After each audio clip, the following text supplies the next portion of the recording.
Campbellls comments, New Zealand show Christmas has come early. Emmit Bronson, well done, mate. Yeah, thank you, mate. Yeah. I don't have to do any other intros or anything else like that. Interdominion winning trainer, socialite at Menangle. I'm not sure what else to call you, mate, but I think congratulations. That's a huge effort to win an Interdominion. You must be pinching yourself. Oh, I am. Yeah, I'm probably still getting used to the Interdominion trainer part. Like, it doesn't seem like it quite as real or fits, but I'll take it. I'll tell you. How old are you, Emmett? I'm 34. Have people told you, like, they've strived all their life to be a part of it and try and even get a horse there? I suppose you would have had a heap of people tell you the same thing just to get a horse into a final.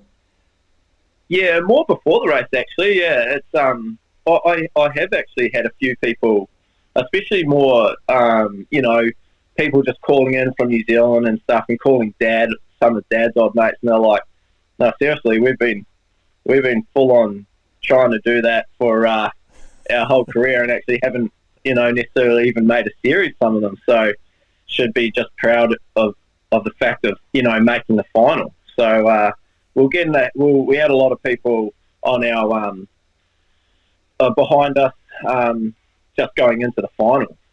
With your association with Dad's already won the Interdominion. He's now a dual Interdominion winning trainer, which is that's something a lot of people can't say about. There's plenty of people made the finals, and a lot of people win one, but to be a dual winner. But the association, just doing it with your dad, must have a little bit of meaning to it too, I'd imagine, for a young man.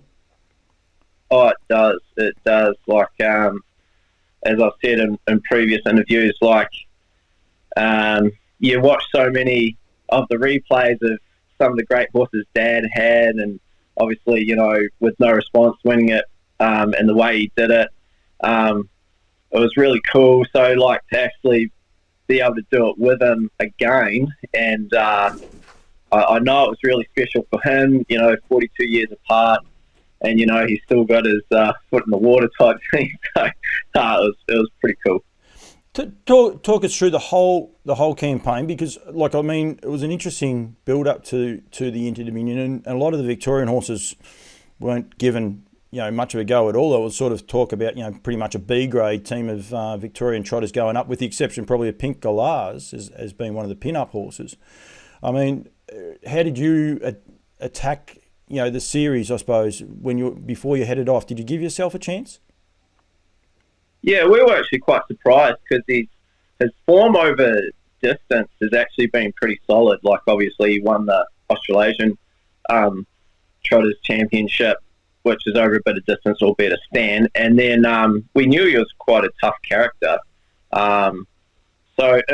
Looking back, it actually was quite well suited to him, because it was actually like Dad stayed up with the horse, and he did say it was actually genuinely a pretty tough series on the horses. He goes, they were long trips, even once we're in the state, and late races too, late getting home. So he goes, like, it was hard on the horses, but I think just that toughness of our horse, it probably did give him a little bit of an advantage over other horses that might be able to produce really big runs, or even bigger runs, just like as one-offs. With a normal prep. So, like as Dad said, you know what you're walking into with a series like that. So, there's no complaints or anything like that. But we were probably a little bit surprised. He definitely went into the series, I'd say, initially as a little bit of an underdog. Yeah. Yeah. Yeah, it was just funny, wasn't it, the way that, especially when you look at the depth in Victorian trotting ranks, you can have a horse running fourth or fifth, or even worse than that here, and they're actually flying. It's just that they're so strong everywhere you go. They are so strong, and it's an interesting thing. I find that, I suppose, the trotting is improving in New South Wales, it is improving in Queensland, but I think it's still got a little way to go to catch up to the Victorian, and that's no disrespect to them. It's just got that little ways to go for overall consistency right across the board.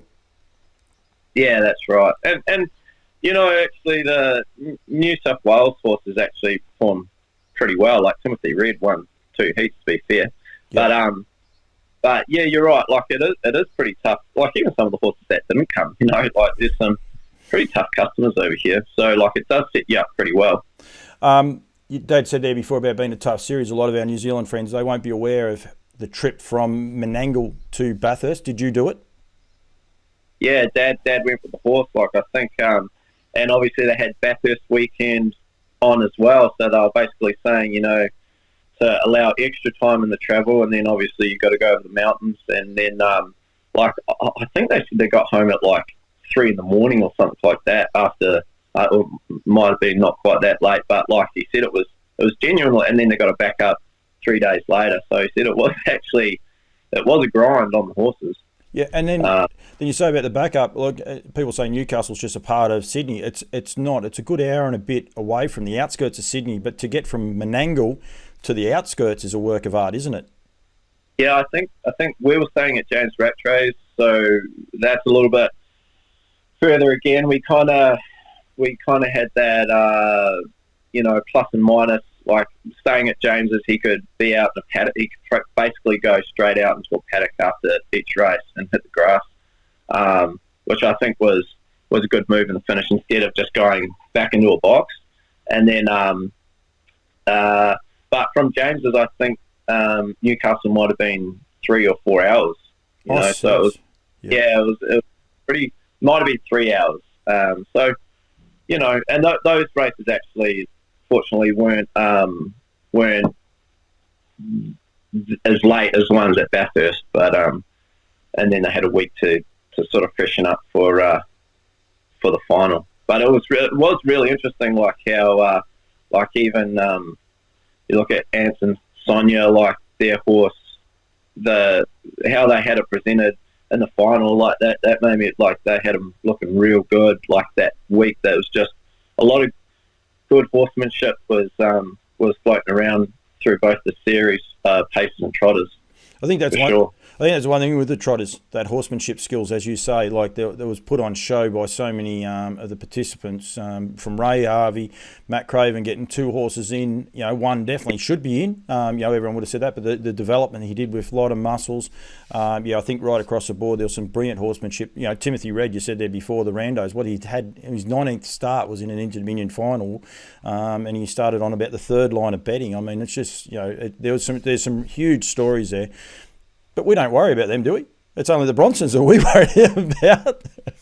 Yeah, I know, it's really good though. Like I think the cool dynamic of the trotting series is there was actually quite a few that they, like, we're not a big stable, and there was a lot of there was actually a lot of the horses in the series, like the Timothy Red, Stardust, and yep. there was quite a few that were not like your traditional, like, largest stables, which I think a pretty cool dynamic. Like I think there would have been,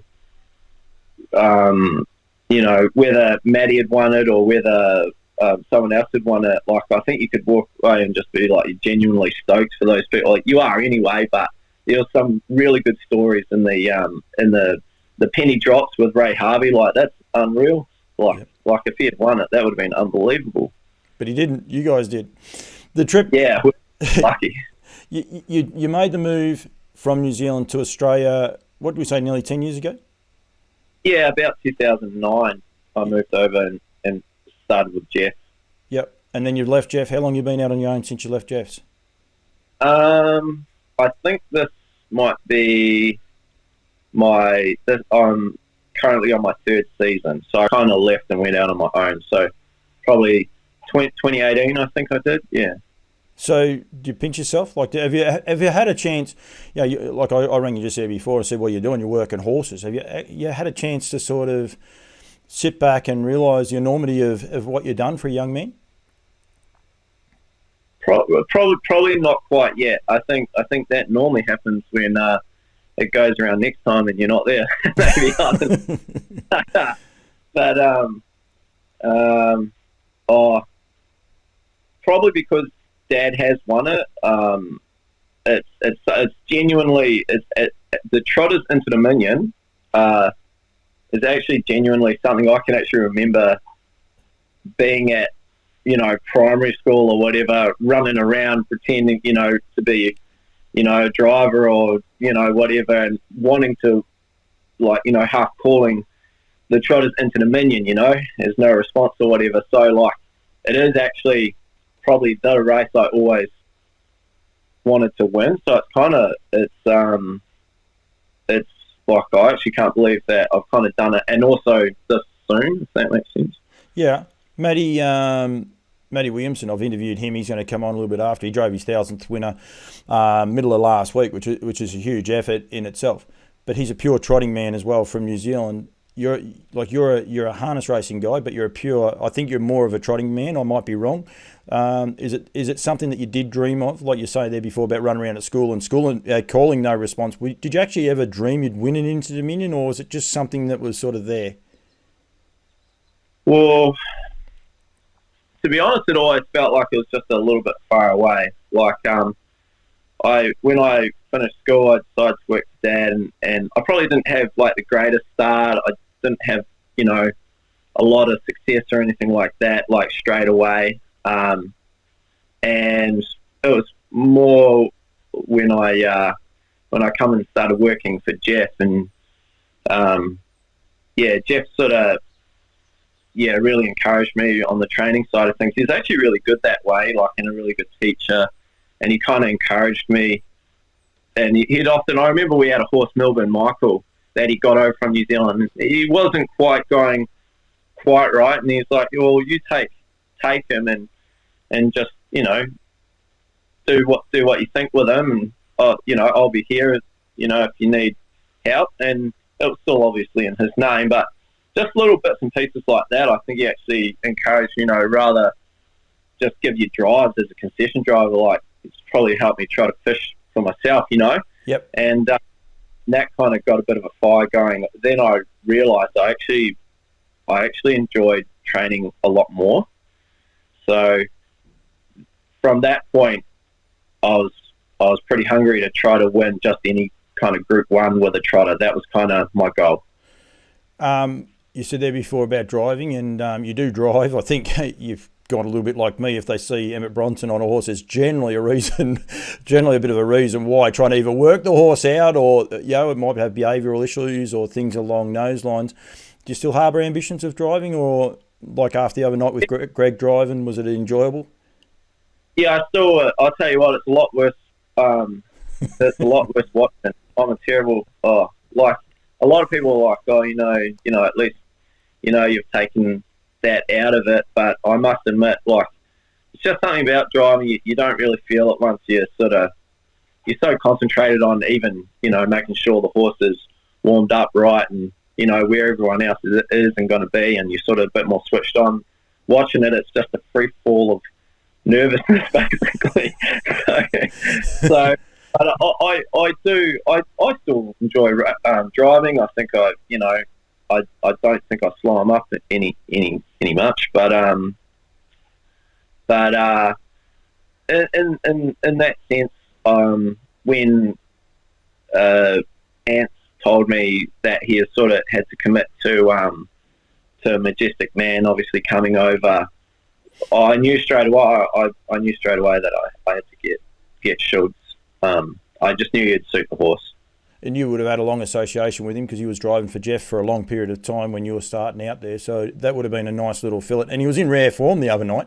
He does this every night. I'd love to know if he had bacon and eggs for breakfast. It's a little bit of an in-joke, but if he had bacon and eggs for brekkie, I tell you what, he want to stick to it.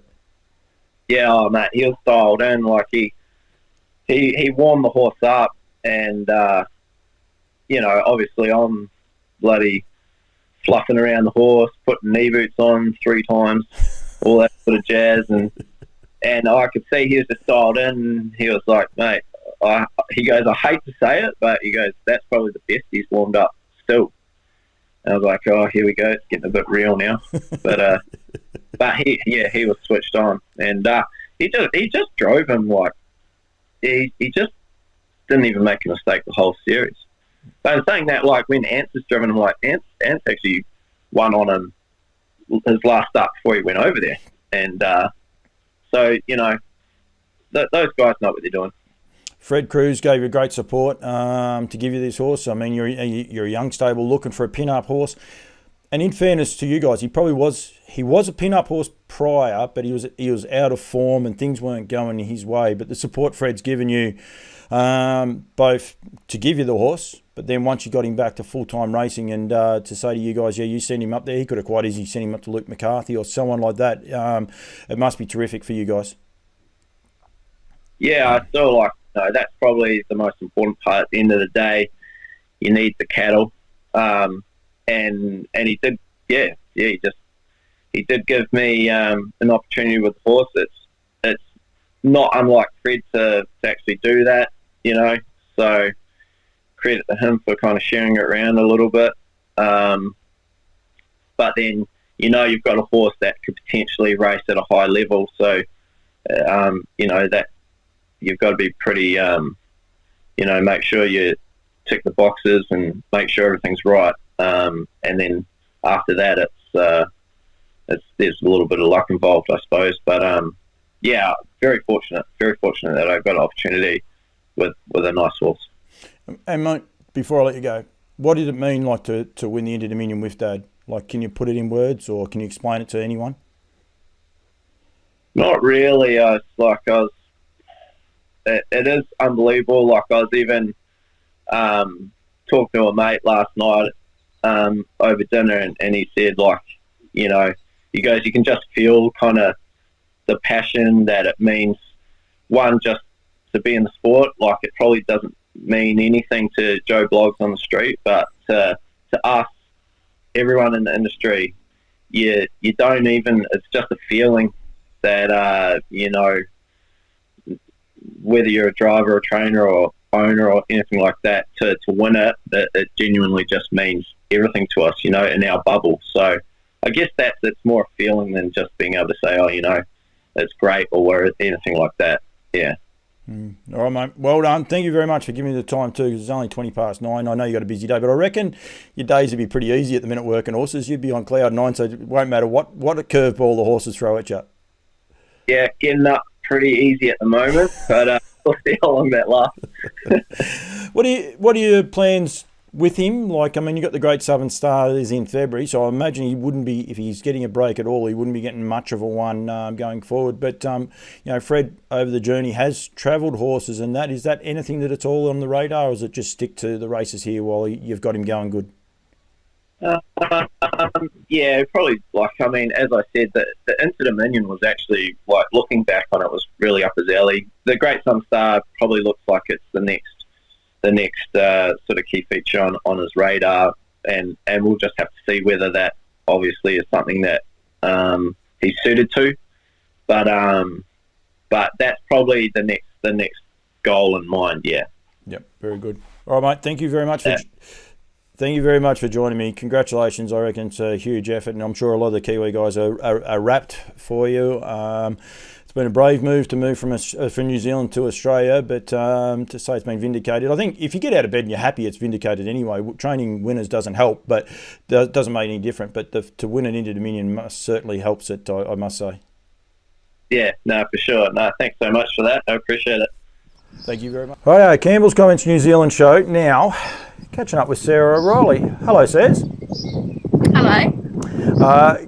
Good to catch up with you. Last time I heard, someone sent me a message that said that you had a nasty little experience just recently, and I suppose you can explain to a lot of people that may not know what exactly happened. My appendix burst, so I had to get it taken out, and I had to have about 4 weeks off. Were you crook at all beforehand? I felt a bit funny at work that day, and then just in the middle of the night I started spewing with a really bad pain in my stomach, and then it just got worse and worse and ended up having to go to hospital. But luckily everything's okay now? Yeah, everything's all good now. Recovered pretty well and quite fast, so that's the main thing. Because I think when I sent you a message, I think you said you're going to be out for 6 to 8 weeks. Yeah, The doctors couldn't really give me an answer because it's all about the individual person and how they recover. So, yeah. And you're young, so that part helps. Yeah, it definitely does. You've had a little bit of everything this year. Like, you've had a great year. You drove 100 winners. Was it 100? Yes. Yeah, 100. Yeah. You won the junior driver title again, beating the boys again. Yeah. And everything was looking rosy, especially coming up to New Zealand Cup week. You would have been getting a little bit excited about that, I would imagine. Yeah, it was a little bit disappointing because it actually happened right on my birthday as well, but Cup Day was the week after, so it sort of just happened pretty quickly and at the wrong time of year, definitely. But you've got to put your health first, so that's what happened. You've got to put your health first. I'm reasonably confident you wouldn't have been able to get into the card on a horse on New Zealand Cup Day. Probably not, but I would have probably given it a shot. How old are you? I just turned 22. Yeah, you're having a great run, aren't you? Like, do you actually sit back and say things are sort of trucking along okay, except for the appendicitis? Yeah, that's sort of the only hiccup I've really had with my health. But yeah, I'm very lucky for all the opportunities that I get, and I try and make the most of them. You've come back well. I said to you, have you driven a winner yet? You said 8. Is that correct?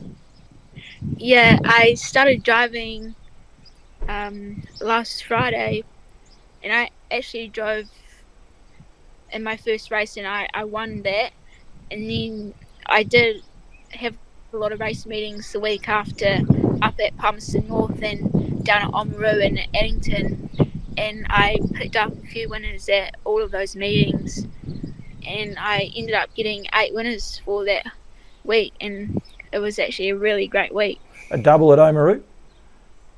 I drove 1 winner there, and I drove 3 winners at Palmerston North on the first night and 2 on the second night.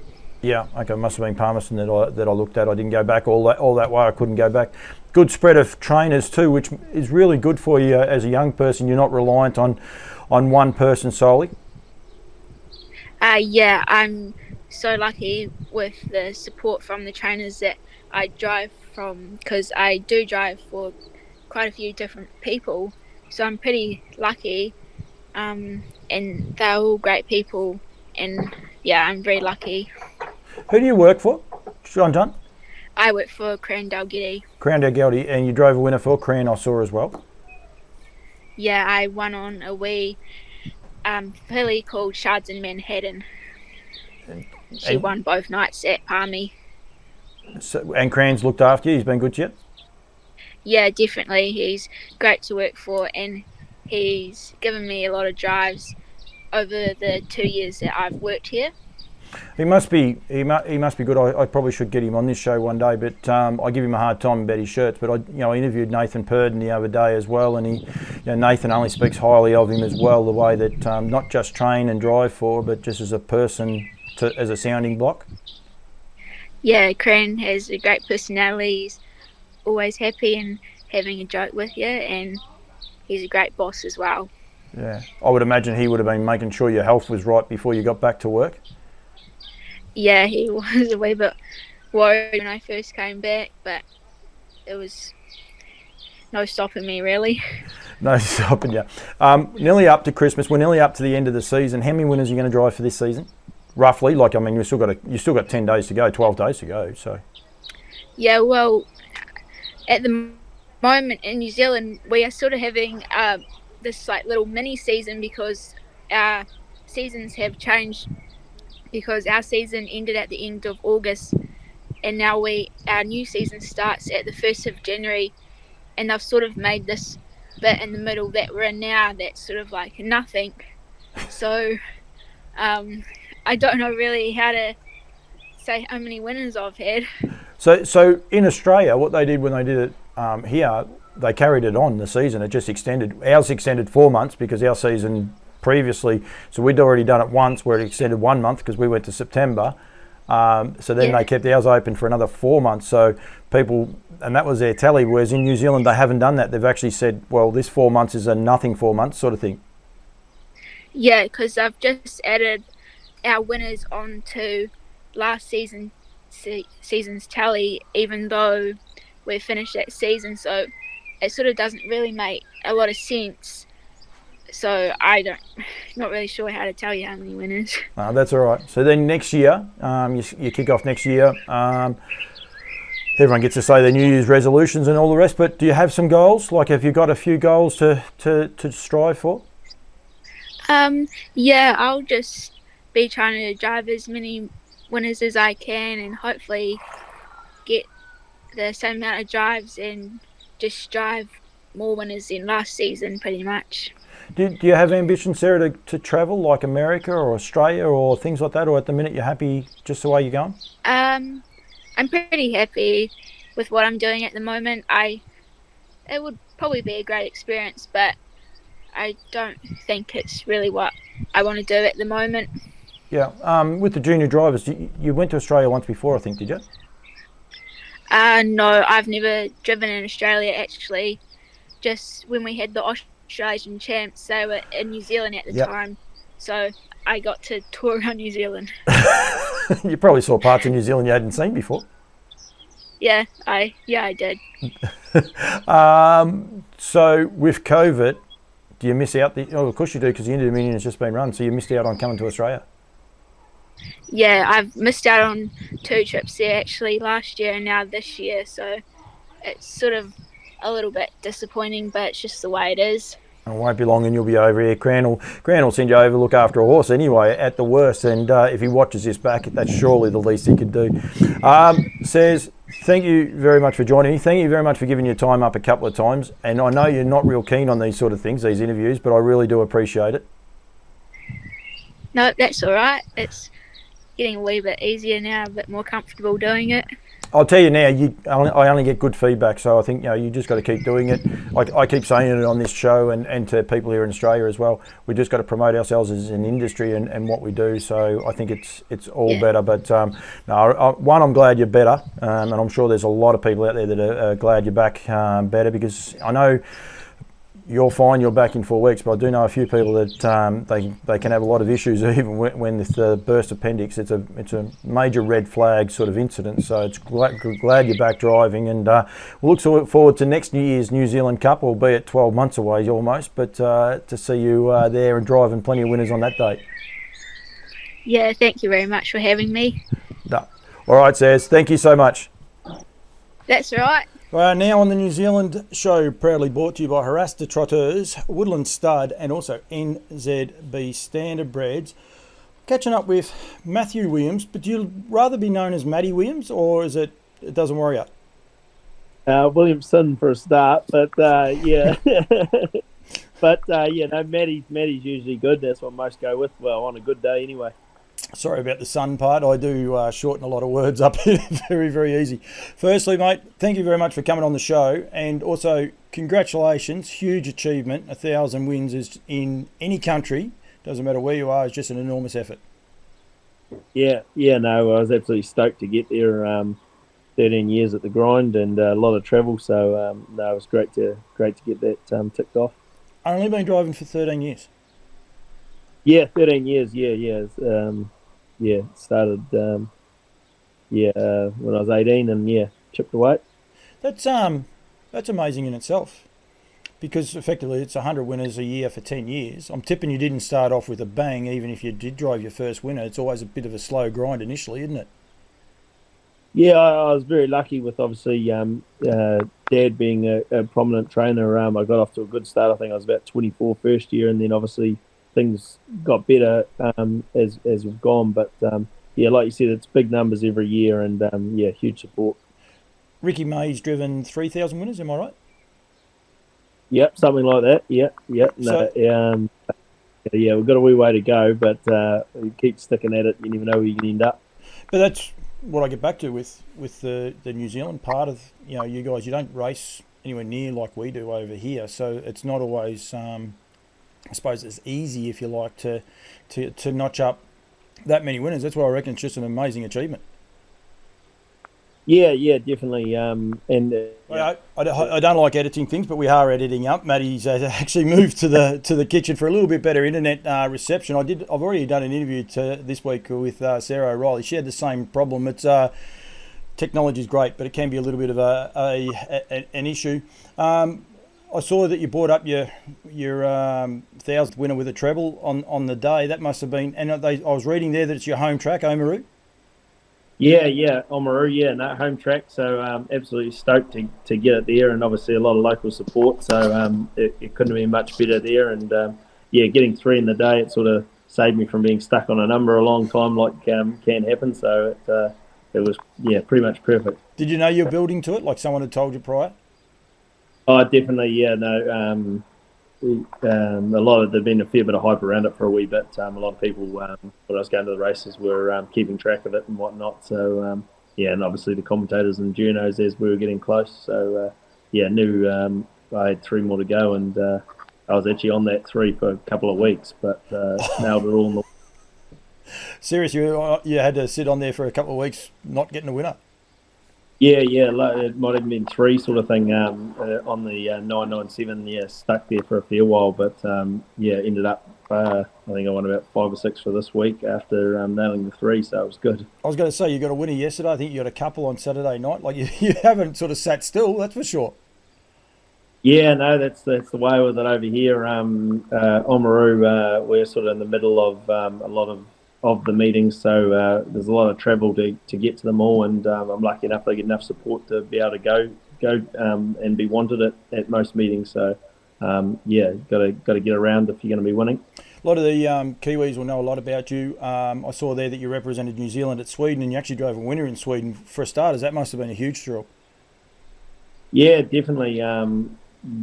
Going to obviously a place I'd never been before, and learning a lot about racing that I had no idea about. And different rules and all the rest of it. So no, it was a huge thrill, and managed to put the Aussie away, Tom McCarthy. He was down the track, so that was great. But no, I had an awesome time there and learned a lot. And I gave a reading a little bit about you. You have a fair love, one a grass track, but also the Trotters. Yeah. Well, Dad obviously he's a prominent trotting trainer over here, and so always had that in our blood, and he trains probably the biggest team of trotters over here. So and worked for him till just up till now. So I was there about 15 years sort of thing working for him. So that's involving driving a heap of trotters every single day. So you get a love for it or a hate for it, and you leave quickly. But no, I had a love for it, and still love the trotters now. Obviously, it's a finer art, and it's a real achievement when you can get one going. Dad's horse was Majestic Man. They ran second in the Interdominion. Yeah. He sent him over there. You just alluded then that you've just left or recently left. So do you train in your own right for the Aussies that may not know, or you're a freelance driver? Yeah. Just started training a small team at the moment. So that's been something we've done in the last sort of 6 months, and we've had a lot of support. So it's great. We, as in you and your wife? Yeah, me and my wife. Yeah. So we're just training obviously again out of Oamaru, and we've got a team of about sort of 14 there at the moment, and so things have been going along quite well so far. Targeting trotters, rail paces, or. Just whatever comes in the gate, pretty much. But mainly being sent trotters at this stage, obviously with that background. But there's a bit of everything showing up, and like I said, we're getting a lot of support, so it's great. I'd imagine trotters, you probably haven't moved too far from where your grassroots are. So if you're going to train a lot of trotters, you're going to be taking on the old boy a lot of the time. Yeah, no doubt. And obviously he's having a look at everything that lines up and what I'm doing wrong. So. But just at the local trials and stuff like that, he's obviously the main competition and whatnot. So it's good to sneak one out and try and roll him. Have you do you enjoy the competitive part of the racing? I know it sounds silly, but sometimes people don't. Like some people just enjoy training the horses. But do you enjoy that competitive part of it? Oh, 100%. Yeah, that's why yeah, that's why he got such a love for it, and obviously the driving highlights that sort of competitive side. But yeah, the training as well is great fun, and just working with the horses every day, and seeing them improve, and yeah, no, but definitely very competitive, and obviously with brothers and father, yeah, we're all pretty competitive people. You got two brothers that drive. One's fast approaching the 1,000 wins, I see.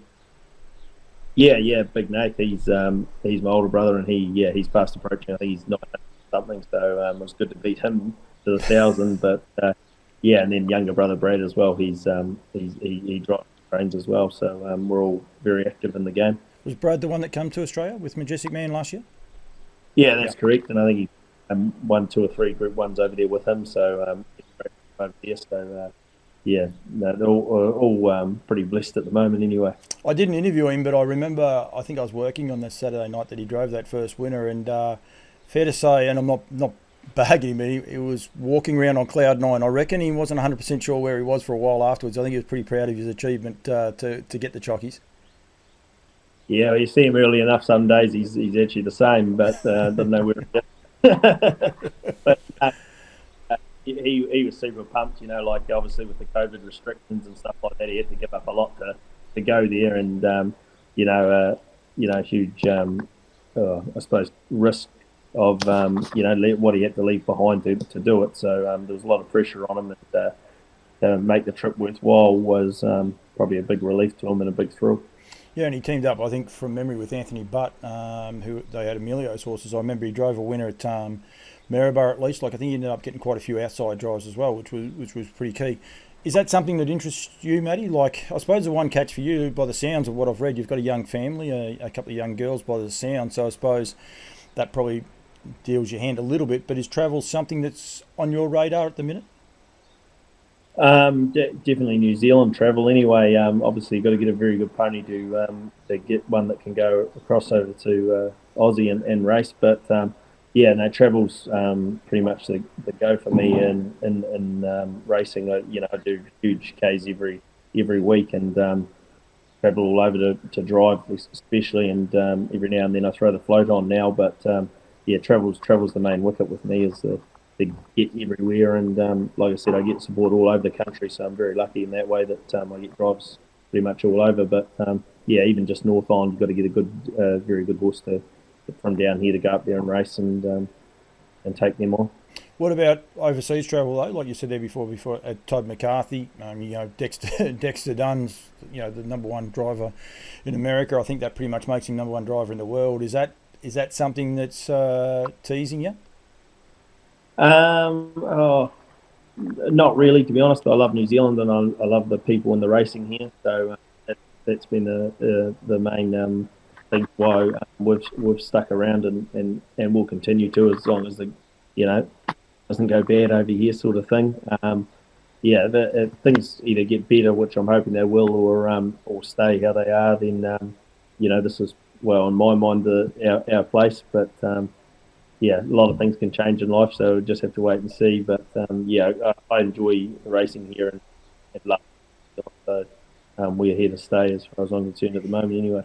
I think I can say to a lot of New Zealanders, I hear a lot of negative things or bad things or worrying things, but I think we were pretty much rock bottom about 2 to 3 years ago here in Victoria as well, and things can turn around quick if the right people can get into the right spot. So from that point of view, I think keep your chin up and don't worry. I talk to a lot of people, and there's a lot of worrying things. I think must worry you guys a little bit when your horses come over here and they grow a leg, but I suppose the flip side of it, when you see a horse like Majestic Man that pretty much performs as he was there in New Zealand, if you like. I don't think he grew a leg this campaign. I don't think he lost a leg at all either. So, it's augurs well for your racing, and the style of racing that you guys have over there stands up as good as us here in Aussie anyway. Yeah, 100%. Obviously, a lot of the ones that probably on paper look like they improve are, so better handicapped in your system. A lot of them go there and they might have won, quite a few races here, and they'll go over there like a maiden or something ridiculous and take on very low-graded horses, even though their form might not be that good when they leave here. A lot of the time they're 157, 156 mile rates and running down the track. So but definitely at the high end, obviously hard to really improve one at that level. But like I said, a lot of our horses do drop back a lot when they go over there and do nice jobs. Yeah, which would be key for you.